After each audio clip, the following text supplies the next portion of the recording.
യുഎഇയിലെ താമസക്കാർക്ക് സന്തോഷം നൽകുന്ന ഒരു വാർത്തയാണ് ഇപ്പോൾ പുറത്തു വന്നിരിക്കുന്നത്. ഉടൻ തന്നെ 3 ദിവസത്തെ അവധി ലഭിക്കാൻ സാധ്യതയുണ്ട്. പ്രവാചകൻ മുഹമ്മദ് നബിയുടെ ജന്മദിനത്തോടനുബന്ധിച്ചുള്ള അവധിയാണ് വരുന്നത്. റബീഉൽ അവൽ 12-നാണ് ജന്മദിനം. ഈ സെപ്റ്റംബർ 4 അല്ലെങ്കിൽ 5 തീയതികളിൽ വരാൻ സാധ്യതയുണ്ട്. ആ ആഴ്ചയിലെ വാരാന്ത്യ അവധി കൂടി ചേരുമ്പോൾ 3 ദിവസത്തെ അവധി ലഭിക്കാനും സാധ്യതയുണ്ട്. ഹിജ്റ കലണ്ടർ അനുസരിച്ച് റബീഉൽ അവൽ 2025 ഓഗസ്റ്റ് 24-ന് ആരംഭിച്ച് സെപ്റ്റംബർ 22-ന് അവസാനിക്കും. ചന്ദ്രന്റെ കാഴ്ച അനുസരിച്ചാണ് ഇസ്ലാമിക് കലണ്ടർ നിർണ്ണയിക്കുന്നത്. ഓരോ മാസവും ആരംഭിക്കുന്നതും പുതിയ ചന്ദ്രന്റെ കാഴ്ചയോടെയാണ്.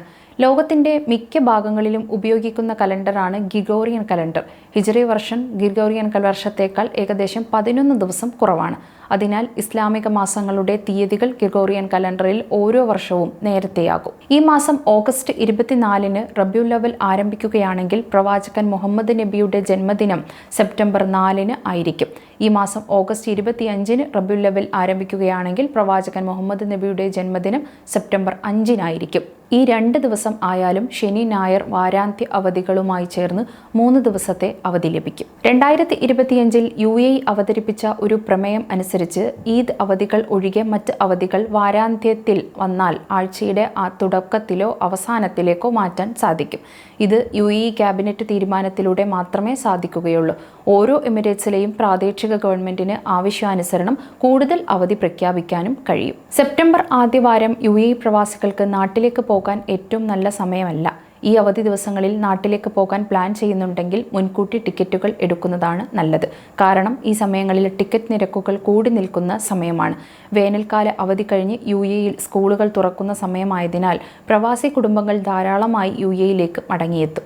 ഓഗസ്റ്റ് പകുതി മുതൽ സെപ്റ്റംബർ ആദ്യം വരെ വിമാന ടിക്കറ്റ് നിരക്കുകൾ ഉയർന്നു തന്നെ നിൽക്കും.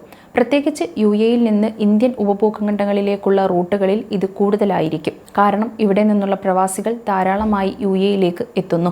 സ്കൂൾ തുറക്കുന്ന തിരക്കിലും ആവശ്യകതയും കൂടുന്നതിനനുസരിച്ച് സാധാരണ നിരക്കിന്റെ ഇരട്ടിയിലധികമായിരിക്കാം വിമാന ടിക്കറ്റ് നിരക്ക്. ഉദാഹരണത്തിന് ഇന്ത്യയിൽ നിന്ന് യുഎഇയിലേക്കുള്ള ടിക്കറ്റുകൾക്ക് 50% അധികം വില കൂടും. ഇതേ രീതിയിൽ യുഎഇയിൽ നിന്ന് ഇന്ത്യയിലേക്കുള്ള മറ്റു പ്രധാന സ്ഥലങ്ങളിലേക്കുള്ള ടിക്കറ്റ് നിരക്കും കൂടാൻ സാധ്യതയുണ്ട്.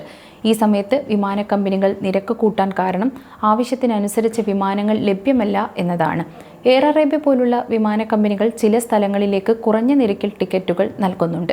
ഉദാഹരണത്തിന് അബുദാബിയിൽ നിന്ന് കൊച്ചിയിലേക്ക് ഏകദേശം 315 ദിർഹം മുതൽ ടിക്കറ്റുകൾ ഇപ്പോൾ ലഭ്യമാണ്. ഇത് നേരത്തെ ബുക്ക് ചെയ്താൽ മാത്രമേ കിട്ടുകയുള്ളൂ. ഇത്തരത്തിലുള്ള സംവിധാനങ്ങൾ പ്രവാസികൾക്ക് നോക്കാവുന്നതാണ്. സമയം മലയാളം വാർത്തകൾ ഇനി ടൈംസ് ഓഫ് ഇന്ത്യ സൂപ്പർ ആപ്പിലും.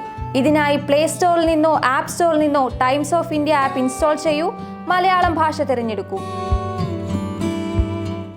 വാർത്തകൾ ആസ്വദിക്കാം. എല്ലാം ഇനി സമയത്തിൽ.